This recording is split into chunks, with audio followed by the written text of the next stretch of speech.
주 홀로 막위 물리치시니 언제나 나와 함께 하소서. 주같이 누가 보호하리까. 사랑의 주여 함께 하소서. 이 육신 쇠에 눈을 감을 때 십자가 밝히 보여주소서. 내 모든 슬픔 위로하시고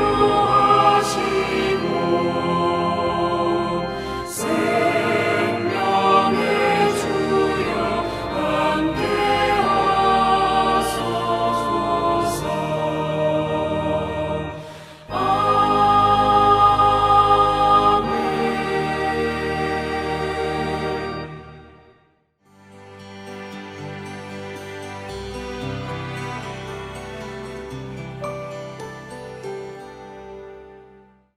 안녕하세요. 반갑습니다. 오늘 우리에게 주시는 하나님의 말씀 같이 읽겠습니다. 창세기 41장 17절부터 40절 말씀입니다. 바로가 요셉에게 말하였다. 꿈에 내가 나일 강가에 서 있는데 살이 찌고 잘생긴 암소 7마리가 강에서 올라와서 갈밭에서 풀을 뜯었다. 그것들의 뒤를 이어서 약하고 아주 흉측하고 야위인 다른 암소 7마리가 올라오는데 이집트 온 땅에서 내가 일찍이 본 일이 없는 흉측하기 짝이 없는 그런 암소들이었다.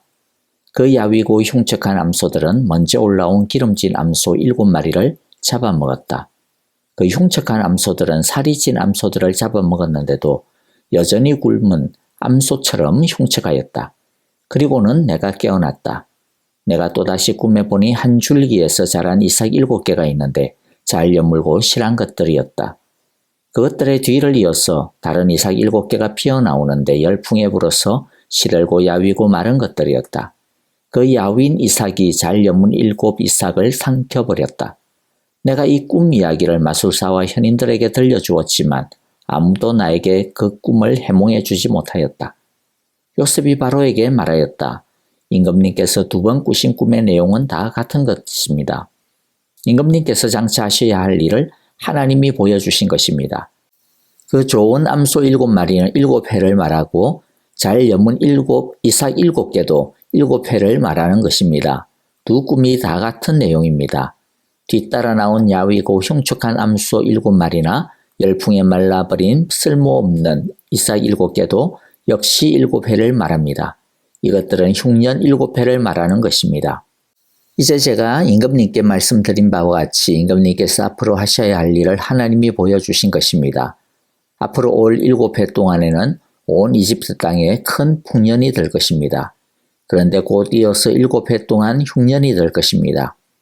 그렇게 되면 이집트 땅에 언제 풍년이 있었더냐는 듯이 지나간 일을 다 잊어버리게 될 것입니다. 그리고 기근이 이 땅을 황폐하게 할 것입니다. 풍년이 든 다음에 오는 흉년은 너무나도 심하여서 이집트 땅에서는 아무도 그 전에 풍년이 든 일을 기억하지 못할 것입니다. 임금님께서 같은 꿈을 2번이나 거듭 꾸신 것은 하나님이 이 일을 하시기로 이미 결정하시고 그 일을 꼭 그대로 하시겠다는 것을 말씀해 주시는 것입니다. 이제 임금님께서는 명철하고 슬기로운 사람을 책임자로 세우셔서 이집트 땅을 다스리게 하시는 것이 좋을 듯합니다. 임금님께서는 전국의 관리들을 임명하셔서 풍년이 계속되는 7회 동안에 이집트 땅에서 거둔 것의 5분의 1을 해마다 받아들이도록 하심이 좋을 듯합니다. 앞으로 올 풍년에 그 관리들은 온갖 먹거리를 거두어들이고 임금님의 권한 아래 각 성읍의 곡식을 갈무리하도록 하십시오. 이 먹거리는 이집트 땅에서 7해 동안 이어갈 흉년에 대비해서 그때의 이 나라 사람들이 먹을 수 있도록 갈무리해 두어야 합니다. 그렇게 하시면 기근이 이 나라를 망하게 하지 못할 것입니다. 바로와 모든 신하들은 이 제안을 좋게 여겼다. 바로가 신하들에게 말하였다. 하나님의 영이 함께하는 사람을 이 사람 말고 어디에서 또 찾을 수 있겠느냐? 바로가 요셉에게 말하였다. 하나님이 너에게 이 모든 것을 알리셨는데 너처럼 명철하고 슬기로운 사람이 어디에 또 있겠느냐? 내가 나의 집을 다스리는 책임자가 되어라. 나의 모든 백성은 너의 명령을 따를 것이다. 내가 너보다 높다는 것은 내가 이 자리에 앉아 있다는 것 뿐이다. 아멘. 요셉이 오자 바로는 요셉에게 자신의 꿈을 이야기합니다. 그리고 해석을 요구합니다. 성경은 이상하게도 바로의 꿈 내용을 다시 한 번 더 처음부터 끝까지 반복합니다. 물론 요셉에게는 처음 들려주는 내용이겠지만은 성경의 독자들인 우리는 이미 다 알고 있는 내용입니다. 그러면 모세는 그냥 바로가 요셉에게 자신이 꿈 이야기를 다 했다 이런 식으로 넘어갈 수도 있지 않겠습니까? 그런데 하나님은 처음부터 끝까지 또다시 반복을 합니다. 성경의 기술 특징 중 하나가 이 반복이라고 해도 과언이 아닐 정도로 성경에 보면 반복하여 기술하는 내용들이 참 많이 등장합니다. 이렇게 반복하는 데에는 분명히 굉장히 중요한 의미가 있을 것입니다. 반복의 이유는 집중하라는 것이죠. 하나님은 우리의 관심을 붙잡고 계신 것입니다. 우리는 성경을 읽을 때 이 반복의 정신을 가져야 합니다. 우리는 성경을 읽을 때 나 이거 읽었어. 이미 한번 통독했어 하고 성경에 대해 다 아는 것처럼 굴기도 하는데요. 그러나 이 반복의 정신을 가져야 합니다. 한 번이 아니라 계속하여 반복해서 충분히 익숙해지고 숙지해야 합니다. 또 우리는 성경을 읽을 때 그냥 빨리 후다닥 넘어가 버리려고 하는 경향이 있는데요. 물론 천재 그림을 이해하기 위해서는 성경을 처음 대하는 경우에는 그러한 것들이 필요할 수도 있습니다. 하지만 어느 정도 그림이 그려지면 그 다음부터는 진지하게 한 말씀 한 말씀들을 집중하는 훈련이 필요합니다. 하나님은 우리가 하나라도 놓치기를 원치 않으시기 때문에 반복해서 말씀하시는 것입니다. 하나님은 우리가 말씀에 온전히 집중하기를 원하시기 때문에 지면이 아깝지만 또 반복해서 말씀하십니다. 그러므로 우리도 지금 머릿속에 든 다른 생각들을 다 제쳐놓고 하나님의 말씀에 모든 관심을 집중해야 할 것입니다. 하나님의 말씀은 우려내도 그 진한 맛이 없어지기는커녕 오히려 우려내면 우려낼수록 이전에 미처 깨닫지 못했던 것들을 더 깊이 깨달아 가는 맛이 있습니다. 하나님의 말씀에 집중한다라는 것이 무엇일까요? 그것은 하나님의 말씀을 이해한다, 알고 있다가 아니라 그 말씀을 바로 알고 있을 뿐만 아니라 그 말씀을 자신의 삶에 적용하여 그 말씀의 의미대로 살아내는 것을 말합니다. 이런 상태를 하나님의 말씀에 집중하고 있다라고 말하는 것입니다. 우리 모두 하나님의 말씀을 한두 번 듣고 읽는 것으로 만족해하지 말고 좀 이해하는 것으로 만족하지 말고 반복합시다. 집중하는 우리 모두가 되기를 바랍니다. 우리에게 어떻게 해서든지 당신의 뜻을 알려주시기 위해 강한 염원을 가지고 말씀하시고 또 말씀하시는 아버지 하나님의 그 안타까워하는 마음과 간절한 소망이 이 반복하여 말씀하시는 것 속에 담겨져 있습니다. 이 하나님의 간절한 소망을 조금이라도 이해하여 하나님의 말씀에 집중하는 데 열심을 다하는 우리 모두가 되시기를 간절히 소망합니다. 이제 드디어 요셉이 바로의 꿈을 해석합니다. 요셉이 꿈을 해석하는 원리를 보면 세 가지의 특징을 좀 정리를 할 수가 있는데요. 이것은 마치 바로의 꿈처럼 우리의 삶에 찾아오는 풀기 어려운 문제들을 어떻게 하면 풀어나갈 수 있는지 그 원리 세 가지를 우리에게 가르쳐 주시는 것과 같습니다. 삶의 문제를 푸는 이 세 가지의 원리를 요셉의 꿈 해몽 속에서 발견하고 우리의 삶에서 한번 적용해 볼 수 있기를 바랍니다. 첫 번째 원리는요.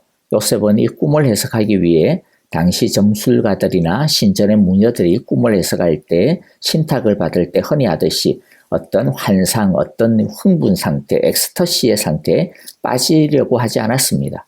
오히려 요셉은 아주 멀쩡한 정상적인 상태에서 자신의 건전한 지각을 사용하여 이 꿈을 해석하고 있습니다. 사람들은 어려움에 빠지면 그 어려움을 잊기 위해서 어떻게 합니까? 보통 술에 취하거나 또는 현실을 자꾸 도피하려고 또는 무엇인가 그래서 막 빠져들죠. 그래서 중독에 빠집니다. 뭐 술이든지 아니면 뭐 어떤 뭐 다른 것이라도 그렇죠. 또는 아니면 사입이나 이단에 미혹되기도 합니다. 그러나 어려운 일이 닥칠수록 우리는 더 정상적인 사고를 해야 그 어려움을 제대로 직면할 수가 있습니다. 우리는 우리가 가지고 있는 성경적인 안목으로 얼마든지 우리의 문제를 풀어낼 수가 있습니다. 정신만 차리면 하나님께서 성령님께서 분별케 해주십니다. 우리의 어려움을 해결하는 첫 번째 원리는 어려움을 피하지 않는 것입니다. 겁먹지 않는 것입니다.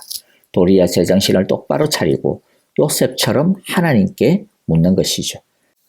그래야 문제를 하나님의 말씀으로 분별하려는 것입니다. 이제 두 번째 요셉의 꿈 해몽에서 배우는 원리는 요셉은 꿈을 해석하면서 자신의 주관적인 경험이나 또는 다른 어떤 사람들의 예나 생각들을 가지고 해석하지 않았습니다. 그 꿈과 비슷한 사례들을 모아다가 비교하면서 이런 것들과 비교하여 보니까 이 꿈은 이러이러한 것입니다. 이런 식으로 해석하지 않았습니다. 오직 하나님께서 바로에게 주신 그 꿈 내용, 하나님의 메시지에만 집중을 했습니다. 우리에게 필요한 능력이 바로 이것입니다. 오늘날에는 온갖 정보들이 넘쳐났죠. 이런 예, 저런 예, 이런 이야기, 저런 이야기 너무 많아서 어지러울 정도입니다. 다른 사람들의 이런저런 조언들을 얼마든지 구할 수 있습니다. 그런데 그런 이야기는 듣기에 좋을지는 몰라도 문제를 해결하는 데 결정적인 열쇠가 되지는 못합니다. 요셉처럼 하나님이 주신 하나님의 메시지에 집중해야 합니다. 말씀에 집중해야 합니다. 그리고 그 말씀에서 문제를 해결하는 관점을 길어 올려야 합니다. 그런데 그리스도인들이 그렇게 오랫동안 예수를 믿고 말씀을 들었으면서도 문제를 해결하는 능력이 부족한 이유가 무엇일까요? 그것은 너무 의존적이고 수동적이기 때문입니다. 어려움이 생기면 신앙 좋은 목사님, 언니, 멘토에게 가서 그들이 해주는 조언들을 의지하고 그들이 해주는 기도를 의지하고 그런데 정작 자기 자신은 직접 말씀 속에서 문제를 해결하기 위해 하나님께서 주시는 관점을 길어 올리려고 하지 않는 것이죠. 다른 사람이 내 인생을 대신 살아주는 거 아니지 않습니까? 그렇다면 열쇠를 찾는 것도 결국 내가 하나님 앞에서 직접 해야 하는 것이죠. 처음에는 익숙하지 않아서 어색할지 모릅니다. 그러나 우리가 하나님의 말씀에 집중하여 내 문제의 열쇠를 찾으려고 구할 때 하나님께서는 우리의 눈을 밝히사 주의 기이한 법을 길어 올리게 해주실 것입니다. 세 번째 해석의 원리는요. 요셉은 세부적인 하나하나에 매달리지 아니하고 전체 그림, 방향을 그렸습니다. 우리는 너무 쓰잘데기 없는 디테일에 너무 관심을 많이 쏟는 경우가 많아요. 그러나 중요한 것은 전체 그림입니다. 방향입니다. 전체 그림이 그려져야 그 다음에 디테일한 것도 의미가 있어요. 우리에게 어려움이 닥쳤을 때 너무 디테일한 것에 하나하나 목을 매다 보면 도대체 어디로 가야 하는지, 지금 이게 왜 생겼는지 이런 전체 맥락을 잃어버려가지고 그야말로 오리무중에 빠지기 십상입니다. 방향을 잃어버리게 되는 것이죠. 작은 하나하나에 빠지다 보면 문제에 매몰되어 버려가지고 길을 잃어버리게 됩니다. 그래서 축을 하고 열심히 하기는 하는데 방향 없이 하니까 어떻게 되겠어? 힘만 더 씁니다. 나중에는 지쳐버리게 되죠. 흔히 속도보다 중요한 것이 방향이라고 하지 않습니까? 그건 전체 그림을 그리라는 거죠. 어려움에 닥쳤을 때 그 어려움이 압도가 되어져 버리면 디테일의 늪에 빠져버리게 됩니다. 전쟁을 잘 하는 법은 전쟁에서 한 발 물러서서 볼 줄 알아야 한다. 그런 말이 있습니다. 전체 그림을 이해하라는 뜻이죠. 우리가 성경을 읽을 때도 이것은 똑같이 적용이 됩니다. 많은 사람들이 성경을 읽을 때 설교를 들으면서도 유익을 얻지 못하는 것은요. 자기에게 유익한 구절만 붙든 채 전체적인 메시지는 들으려고 하지 않기 때문입니다. 오늘의 말씀에서와 같이 앞에 7년 풍년만 좋아하고 나중에 오는 7년 흉년은 귀를 틀어막아 버리면 어떻게 되겠습니까? 이처럼 자기에게 은혜스럽게 들리는 말씀 한두 가지만 보고 전체적인 말씀을 보려 하지 않기 때문에 아무리 오래 믿어도 성장하지 못한다라고 하는 것을 우리는 알고 또 교훈을 얻어야 할 것입니다. 마지막으로 요셉은 꿈을 해석하는 것만으로 그치지 않고요. 그것을 어떻게 적용해야 하는지에 대해 바로에게 아주 구체적인 대안을 제시합니다. 하나님의 말씀을 이해하고 끝나버리면 안 됩니다. 더 중요한 것은요, 그러면 어떻게 살아야 하는가입니다. 하나님이 우리에게 말씀을 주신 것은 살라고 주신 것이지 공부하라고 주신 게 아닙니다. 요셉이 가르쳐 준 것이 무엇입니까? 미래를 대비하라는 것이죠. 풍요로운 7년을 다 써버리지 말고 앞으로 다가올 고난의 7년을 대비하라는 것입니다. 이것은 우리에게 두 가지 큰 교훈을 줍니다. 이제 말씀을 마무리할 텐데요. 하나는 만일 우리가 지금 평안한 시간을 보내고 있다면, 뭔가 하나님께서 형통하게 하고 있다면, 그러면 그것을 즐기는 데 온 힘을 다 쏟지 말고 나중에 있을 고난의 시기를 준비하는 것이 현명하다라는 것이죠. 이것은 단순히 미래를 위해 저축하라고 하는 뜻만이 있는 것이 아니고요. 우리의 삶의 습관이나 소비하는 습관이나 자세들도 준비가 되어 있어야 한다는 것입니다. 천년만년 내가 항상 잘 나갈 거야, 이런 식으로 살면 나중에 어려움이 생기고 고난이 찾아올 때 확 꼬꾸라지게 됩니다. 내가 100을 쓸 수 있어도 어느 정도 쓰냐면 한 70만 쓰는 거예요. 나머지 30은 절제하는 힘입니다. 그래야 나중에 삶의 흉년이 찾아왔을 때 당황하지 않고 대처할 수 있는 힘을 우리가 가지게 되는 것이죠. 또 중요한 대비는요, 우리 인생의 최후의 흉년인 죽음과 심판의 흉년을 대비해야 하는 것입니다. 바로가 꿈꿈의 7년 흉년이 앞에 7년 풍년을 다 잡아먹었던 것처럼 죽음과 심판이라고 하는 흉년은 우리 인생의 모든 것을 다 잡아먹어버립니다. 크리스찬들이 믿지 않는 사람들하고 다른 점, 더 나은 유익이 무엇이겠습니까? 이 마지막 때가 있다라고 하는 것을 분명히 알고 있는 것이죠. 우리가 언젠가는 하나님 앞에 설 때가 있고, 그 죽음 이후에는 하나님 앞에서 또 심판이 있다라고 하는 것을 알고 있는 게 우리 크리스찬들의 축복입니다. 알고 있기 때문에 생의 이 풍년의 시기에 나중에 심판의 그 흉년을 준비해야 망하지 않을 수 있을 겁니다. 7년의 풍년은 축복이 아닙니다. 과업입니다. 그러므로 우리 모두 마지막 심판의 흉년 앞에 빈 털터리가 되지 않도록 우리의 삶을 가지고 잘 준비하고 대비해야 할 것입니다. 마지막 죽음과 심판의 흉년의 때에 도리어 영생의 풍성한 축복과 안식, 상급을 누릴 수 있게 되어지는 우리 모두가 되시기를, 그날을 잘 준비하는 지혜로운 자들이 다 되시기를 간절히 기도하고 축복합니다.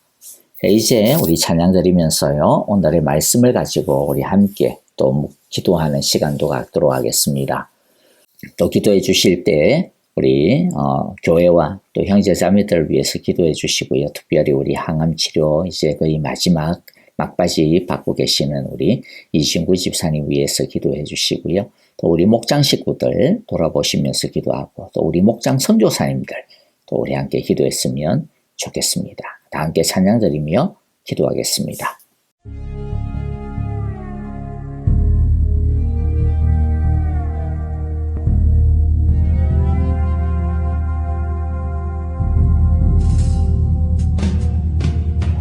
세상은 들리고 사람들은 변하여도 나는 주를 섬기리. 주님의 사랑은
주를 신뢰해 오직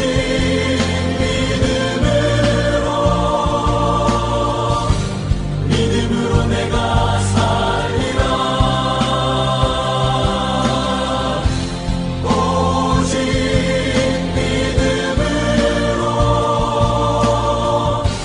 믿음으로 내가 살리라 세상은 들리고 사람들은 변하여도 나는 주를 섬기리 주님의 사랑은 영원히 변하지 않네 나는 주를 신뢰해 오직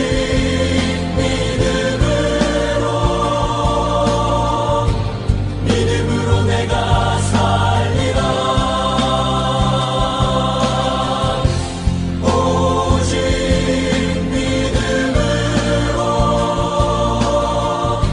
믿음으로 내가 살리라 오직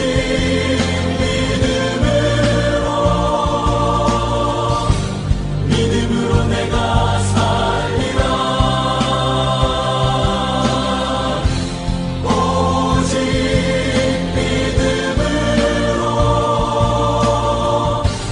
믿음으로 내가 살리라 오직 의인은 믿음으로 말미암아 살리라 오직 의인은 믿음으로 말미암아 살리라